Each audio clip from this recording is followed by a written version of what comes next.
Well, hello ladies and gentlemen. Today I'm going to be doing a ranking of the top 5 most underrated Call of Duty Zombies maps of all time, including all developers, not just Treyarch. The reason I'm doing this is because, of course, a lot of you are anticipating my ranking of every Zombies map in Call of Duty Zombies history, but I want to save that video for a time when Zombies is more relevant, like maybe when Black Ops 5 gets revealed, or maybe when Black Ops 5 releases itself, because a video like that takes a lot of effort and a lot of work, and I don't want to waste all that effort on a video that's going to release in the middle of when Zombies is not even being talked about, you know what I mean? So instead, until then, I wanted to do some other top 5s, because I really do enjoy doing ranking videos, whether it be for The Walking Dead, for Call of Duty, or whatever it may be. I really enjoy ranking things, putting them in lists, and talking about your different opinions on them, you know what I mean? Because everyone has different lists, therefore there's unlimited discussion to have. Of course, I try to keep my rankings as objective as possible. Of course, there's going to be some subjective preferences in there, but stuff like nostalgia and that crap, I always leave that out because that influences your list way too much sometimes, so I try to keep all that nostalgic feelings out of it. But today we are going to be simply ranking the top 5 most underrated maps. So what that means is these are not necessarily great maps. The 5 maps in this list, honestly, some of them are not that great. They're honestly probably lower on my list. But the thing is, the community, the overall general consensus on these maps is much lower than what I think it deserves. And the higher it is, means the higher that gap is for me. That gap between how the community feels and how I feel about the said map that's being talked about. So let's start it off with the number 5 spot.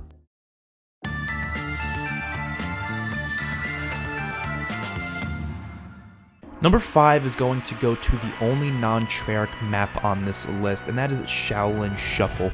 So when I go through these maps, I'm going to start off talking about the main criticisms I hear about the map, kind of just, refute them in any way I can, or agree with them, because some of the complaints these maps get, I do agree with, and then talk about just what I loved about the map. So, Shaolin Shuffle, the main complaints I hear generally have to do with the Easter egg itself. It's usually just on the Easter egg, because this Easter egg was really, really tedious and hard. I agree. I completely agree with that. But I find it to be enjoyable because it's the only Easter egg in Infinite Warfare that really feels that way. I don't feel like the other Easter eggs are that tedious. They honestly can be kind of, easy, simple to do.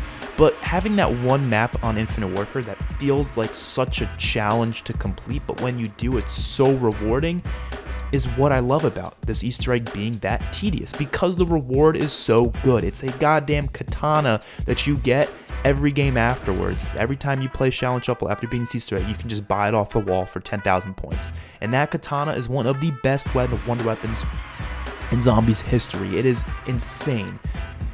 I love that.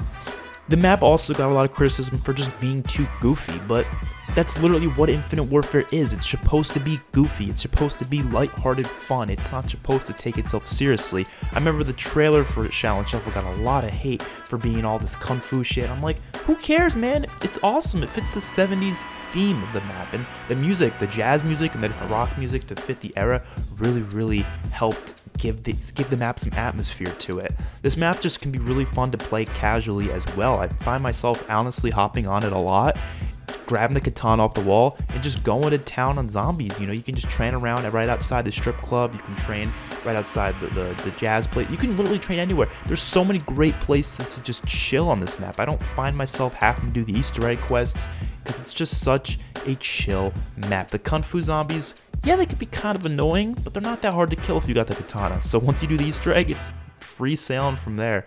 And therefore, Shaolin Shuffle can just be a lot of fun. And I feel like the flack this map gets is a little severe. The Morse code step was one step I really didn't like, but every other step of the Easter egg, some of it was tedious, but it was rewarding. And when it's tedious and rewarding, I'm okay with it. Now, when it's tedious and it's not rewarding, then that's where the problem lies. And of course, if every map in this game was tedious, then it would be a bigger issue, like I said. But having one map in the game like that does not bother me, especially when you get such a damn good reward.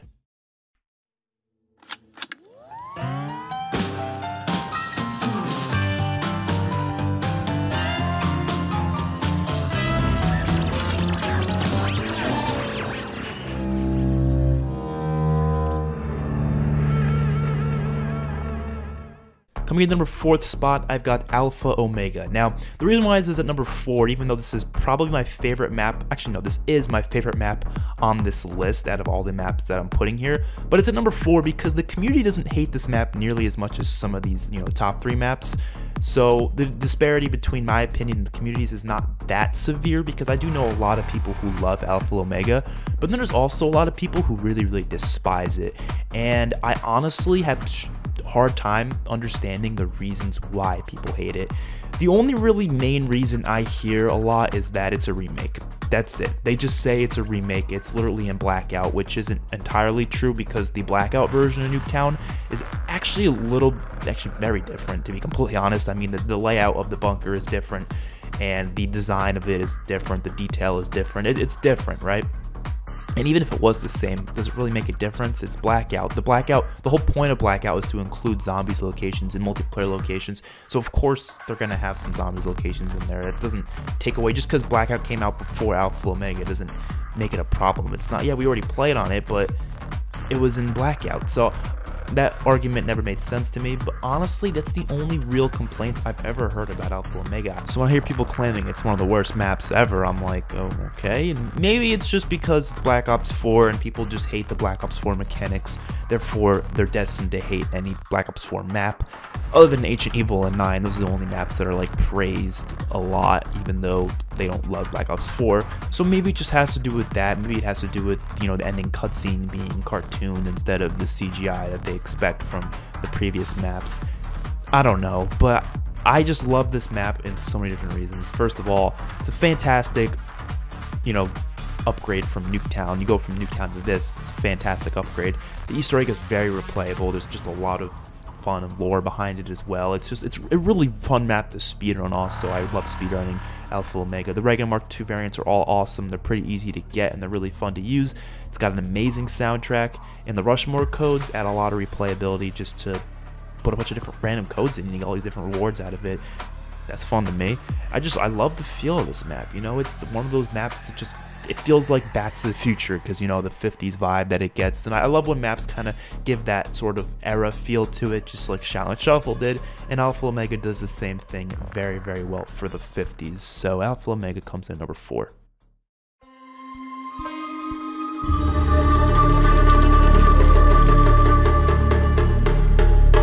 Coming in number 3 is Simone Oshima. So this map is actually not hated on as much anymore. It was hated on during Black Ops 3's life cycle, but I think after Black Ops 4, people started to go back and realize that Setsubo is actually not that bad of a map, and I completely agree with those people, because Setsubo, even personally for me, I did not like the map that much at launch. I had a lot of issues with it, but as time went on, I feel like it just started getting less and less bad. It wasn't even like they made any changes to it. It's just like we accepted how the map was, and it ended up being really fun in the end. The only real issues I had with it, and a lot of other people had with it, were the Thrashers and Spiders had a lot of mechanical issues to them in terms of just ruining the flow of the gameplay, and there's a lot of glitches too at launch, but those were patched pretty fast and they haven't really been an issue since. And people also complain about the fact that there was way too many doors to get to power. I said that at first as well, but then shortly after launch, they actually decreased the costs of the door, especially if you're playing solo. And ever since then, it hasn't really been an issue for me. I feel like it's just good enough. And honestly, it just makes the map a little harder, but what's wrong with having a little bit of a challenge? I don't think there's anything wrong with that. I love this map for not only the theme. I mean, you're going to notice that's a very constant similarity between most of these maps, most of really zombie maps in general, the higher ones. They all have really great atmospheres to them. Most people don't really care about atmosphere. They don't really mention that. I really care about atmosphere. I think that adds a lot to the map, just how the map looks and feels, and the soundtrack, and that adds a lot to it, and just the islandy sort of Japanese vibe. I love that so much. The KT4 and Skull Named Subway are both unique. I mean, they're not that amazing. Like, the KT4 is not that great of a gun, but when you upgrade it to the Masamune, it could be really fun to use. I like how the gun works, how it kind of grows into different zombies and latches onto them. And the Easter egg, I actually really enjoy because it's quick and easy. It's not a difficult, long, tedious quest, and it's just something you can just hop into and do without much of an issue, except for that one goddamn step, which I'm not saying that hard Easter eggs are bad. I'm just saying it's nice to have that easy Easter egg every now and then, since, you know, other maps like Garage Crow, you might have an Easter egg that's a little more difficult. It's just nice to have one that you can literally hop on and not really have to look up any guides. You just kind of do right then and there. I hate that one step where you have to shoot down the plane. That step bothers me so much. It's just, once you fail it, it's like, oh my god, you gotta go get another bullet. It's a whole bitch and a half. But I really think Zetsubo grew on me over time, just like a lot of other maps did, and I think it's been growing on the community. So, but I do think there is still a decent amount of people who do claim this map to be really, really bad, and that's why it's at number 3, because I think it's much better than what people say it is.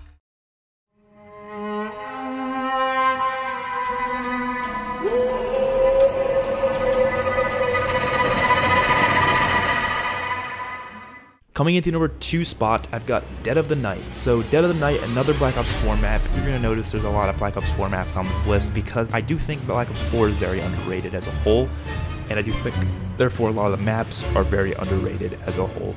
And Dead of the Night is one of those maps. I really hated how this map released, the fact that it literally released in the Dead of the Night without any sort of teasing or trailers.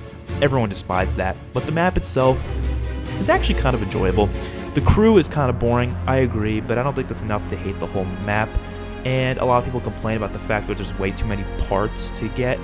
But like, once you learn where the parts are, it's really not that hard. Like, it's just such a simple thing. You just remember like 3 spots for each part, and they're always in the general same areas as each other. So you just walk around until you see the press X, you're gonna find the parts. Like, I don't think I ever looked up a guide to actually find some of the parts in this map. They're really not that hard to find. Like I said, you just look around, you'll find them eventually. And they're always, you know, in the general vicinity, so the more games you play, the more you learn where certain spots are. It's not that big of a deal. I do agree the Pack-a-Punch shouldn't be as...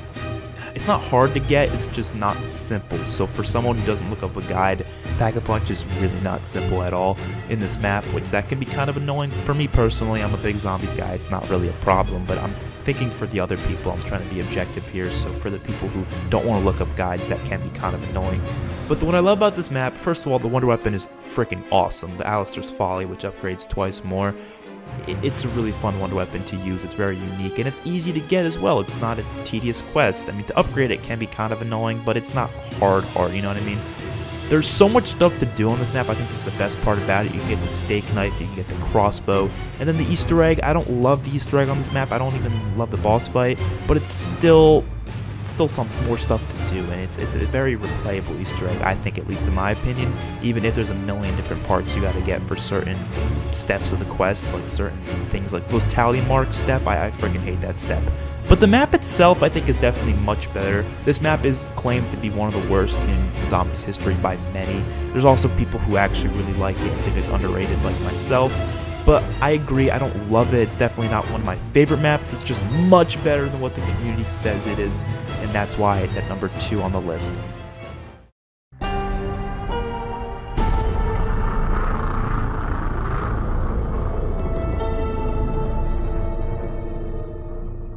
And coming at the number 1 spot, the most underrated map in Call of Duty Zombies history, and that has to be Voyage of Despair. Voyage of Despair gets a lot of flack, and I mean a lot of flack. It's usually lower tiered on most people's rankings. I hear people putting it almost worse than Transit. Doesn't make sense to me, man. I don't love this map. I don't think it's one of the best. I don't think it's in the top 10. I don't think it's in the top 15. I probably don't even think it's in the top 20. But it is definitely not a shit map.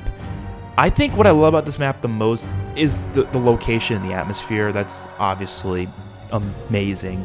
And what I really appreciate is the detail that goes into this map. I mean, I took some time to just look around the map and just kind of, I guess, explore the different locations and just take in all the environments, and it's a really nice looking map. It's so detailed. I mean, for a big fan of the Titanic lore and the story behind the Titanic, I feel like it's really did a good job of exploring that.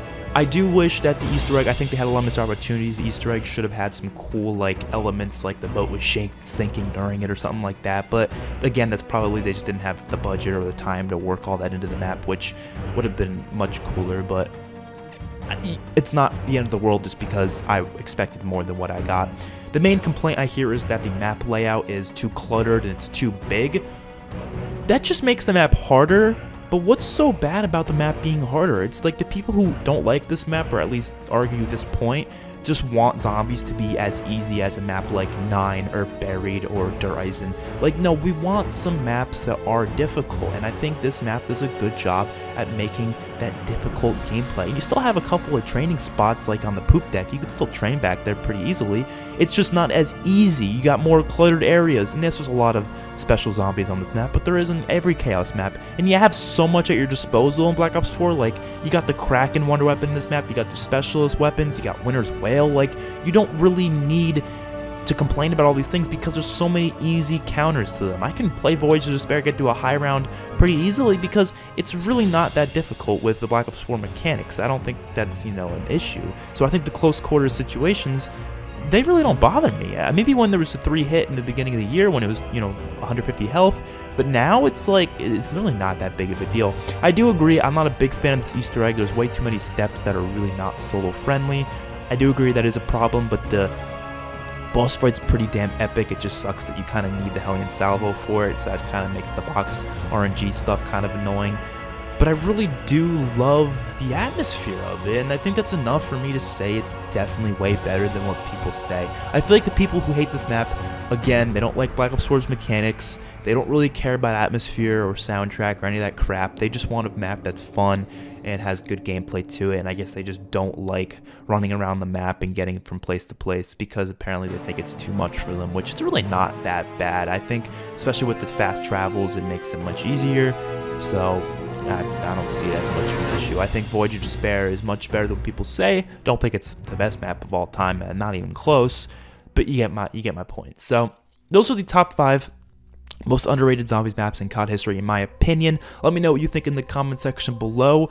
There were a couple other maps I was thinking about putting on this list, and that includes Die Rise and Carrier from Exo Zombies. But I decided against it because Die Rise, there's a lot of bad things about it. I honestly understand the majority of them. I think personally Die Rise would probably be like number 6 on this list. I do enjoy Die Rise a little bit, but I don't, you know, I kind of agree with people. It's definitely not that great. And Carrier, I mean, as much as it's a good Exo Zombies map, it's really just not a good map compared to these other maps at all. It's just, no, it's not. So that just wasn't going to be on my list. And Blood of the Dead was also in discussion, but at the same time, yeah, the Easter egg is just rough, so I couldn't add that, you know, just with the Easter egg not being that great. But it would probably be like number 8, something like that anyways. So hopefully you guys enjoyed the video. Like I said, subscribe, like, comment, share, all those great things. I'll see you guys in the next one. Peace out.